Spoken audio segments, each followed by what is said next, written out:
suddenly I heard that he had written this book. And I must say, I was very, very moved by the book, and I don't know whether you have any of you read the book yet, I don't know, but all I would say, you need to read the book.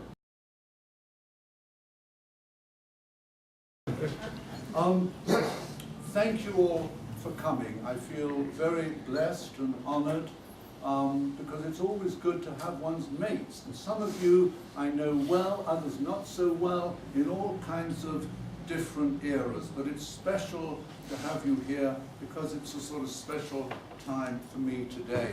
And it's interesting, isn't it, 9/11. And the world changed at 9/11 in a way when those planes went into the Twin Towers, and it was a catastrophe because they were American WASP people who got killed, as opposed to it not being a catastrophe if 100,000, people on the rest of the world get killed. But it changed the world, and we realized that one had to fight terror with terror. And thank goodness we're losing that addiction. And I'm very glad that Obama is not able to get it together to send Tomahawk missiles. I'm very glad because we have this illusion, John referred to my chapter on evil, that if you bombard evil and try to kill it off, the good will happen. Actually, it's the opposite. The evil increases and you turn into the terrorist. And in many ways, if we look at how America has behaved, or the big Western powers have behaved, we've all been terrorists in different ways. And that's why my book is really about the need for heart, this mysterious thing called heart. And I apologize in advance, because as my wonderful partner, Martina, has said to me, she said, "Serge, you're a preacher man."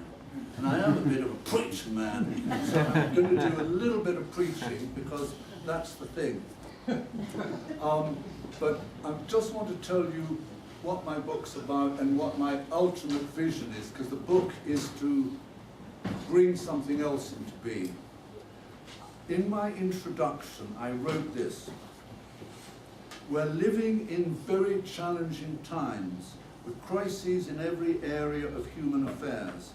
Some believe we're near a point of no return, and while this is not my perception of things, I think that all of us who are fortunate enough not to be ill, impoverished, destitute, living in a failed state or a war zone, have a responsibility to devote some of our time to supporting the emergence of a healthier society and to help those of our fellow human beings who are not as lucky as ourselves, i.e. all of us, we're all halves in this room, i.e.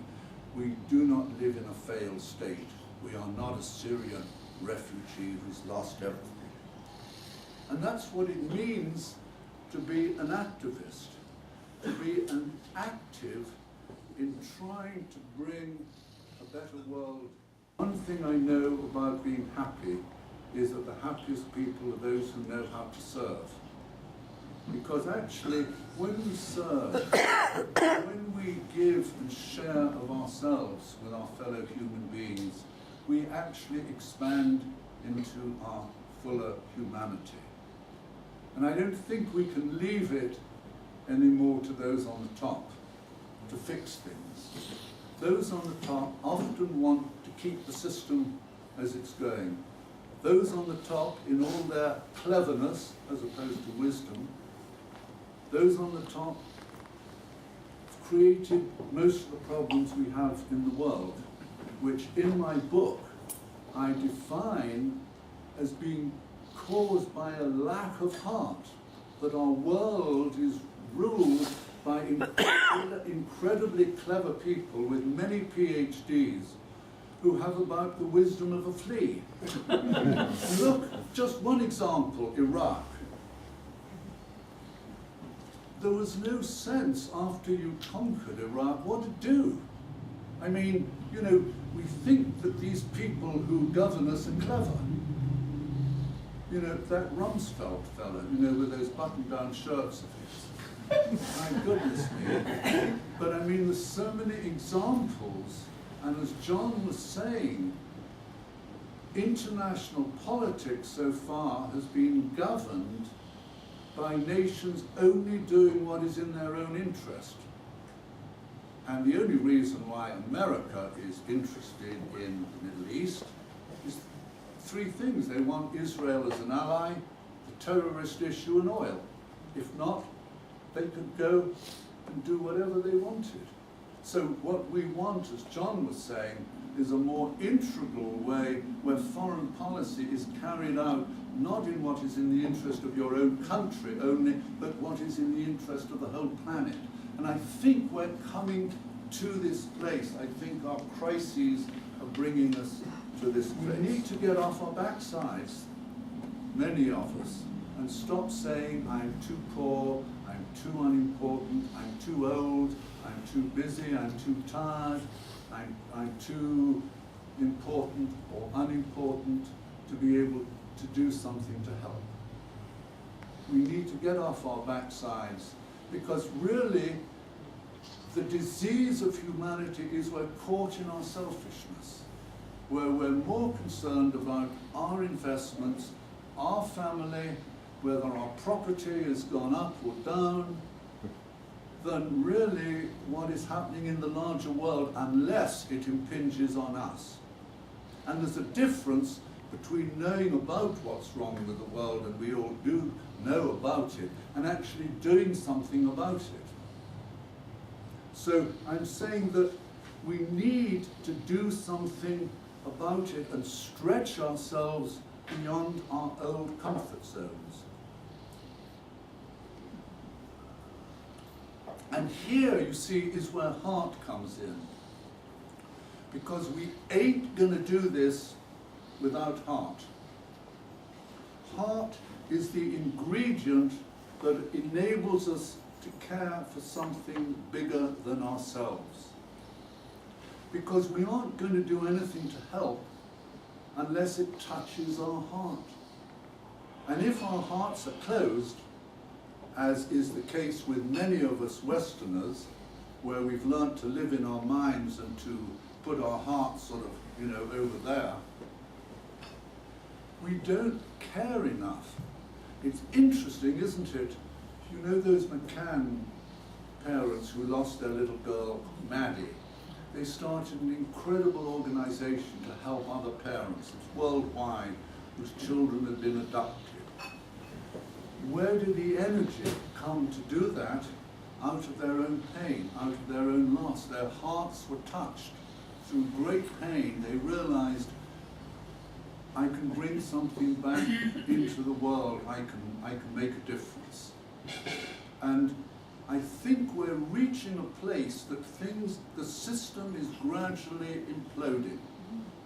And I think unless we all do something, I think, you know, things could get quite serious. And I think all of us have a responsibility.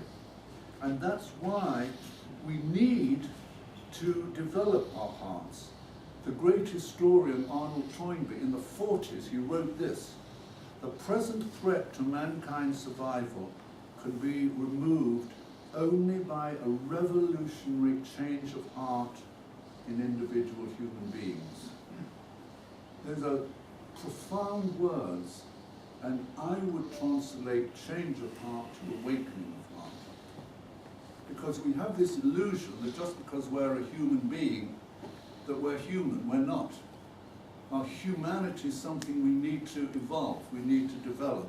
And that's what the purpose of my book is. It tries to show what is amiss with society, what the effects of our heartlessness are, and how we can evolve our hearts. Because the only way we're going to be an effective activist is if we do it with heart. I mean, I work as a psychotherapist. It's one hat I wear. And I can do my work because I genuinely am fond of people. I sort of care. And so I enjoy what I do. It would be, my life would be the less if I wasn't doing that. And I've decided, you know, as I'm getting older, I want to spend the rest of my life doing as much as I can for as many people as I can, for selfish reasons, because I want to be happy. This is what makes me happy. I'm not happy if I say, oh, my investments have gone down, there's another thing, oh, this.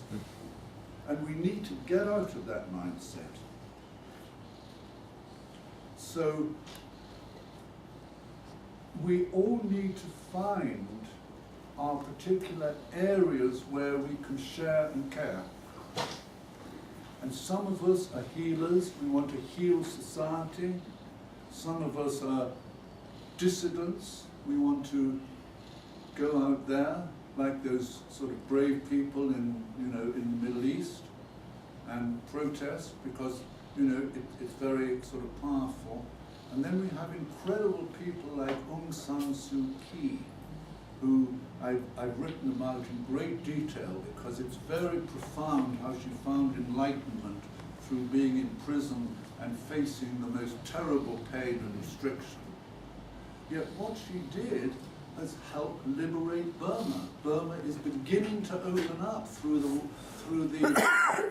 activism of one profound woman who somehow took into her own heart, grew her own heart big enough so that it could include the soul of her country.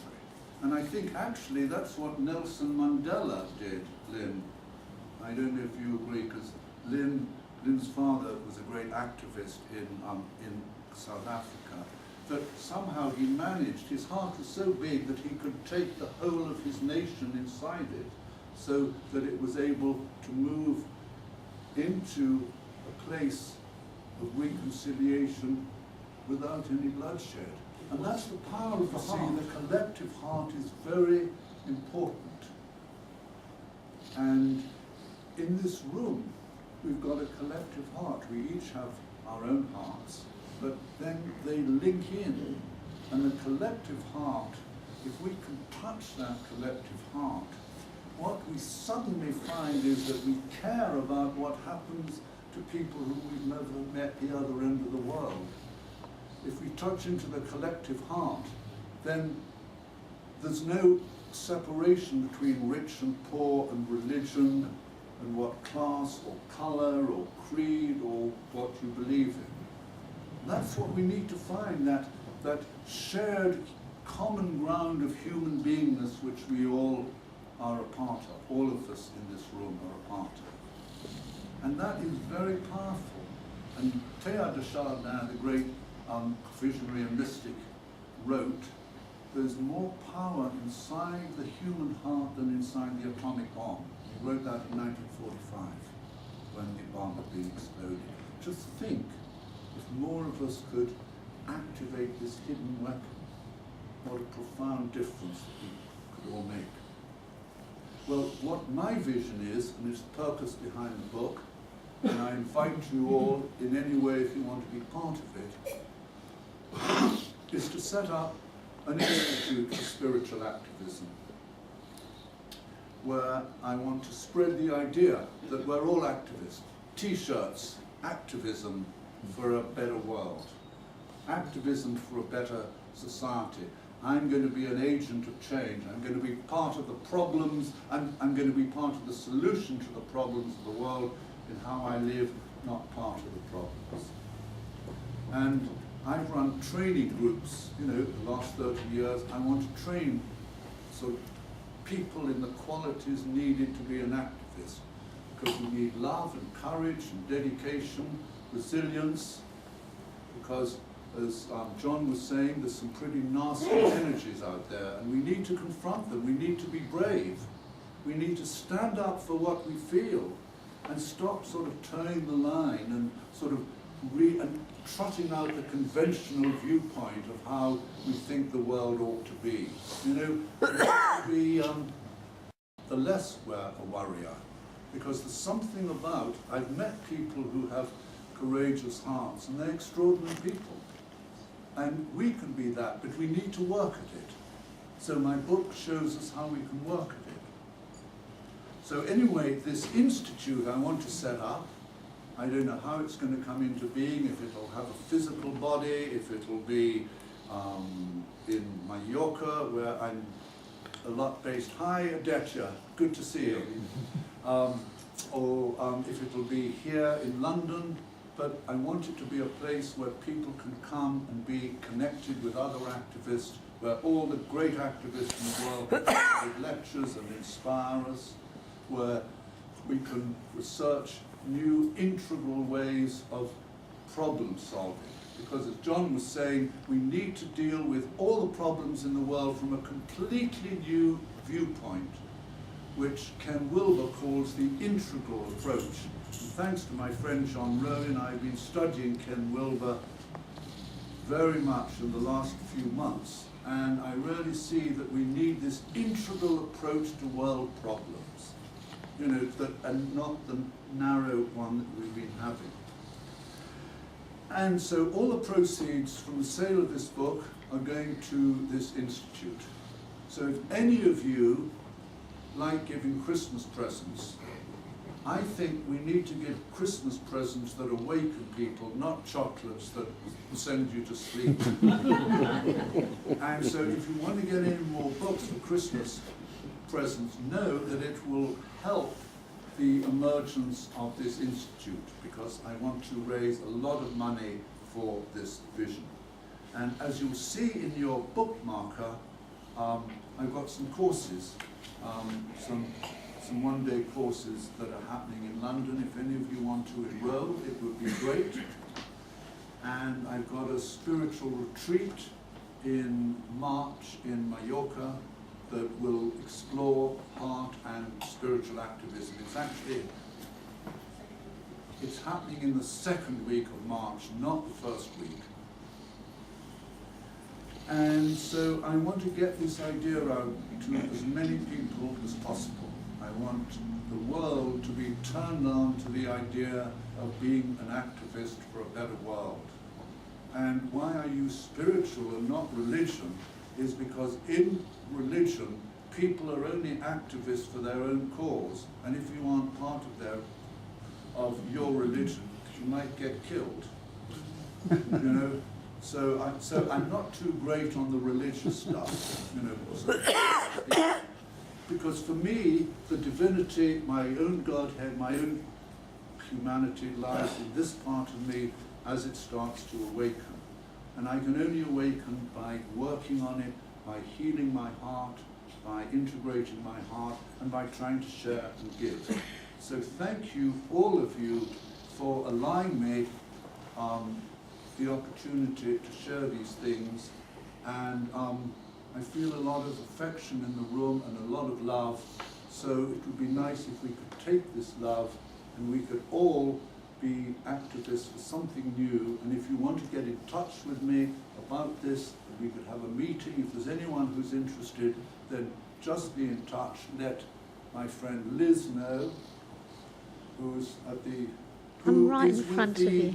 with the video camera, or let my wonderful partner Martina know. I'm able to do this work because I have the most wonderful partner in the world, Martina, who has helped me in writing this book and inspiring. And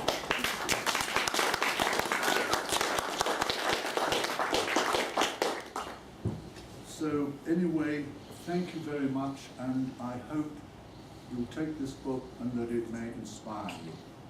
Thank you very much. Thank you.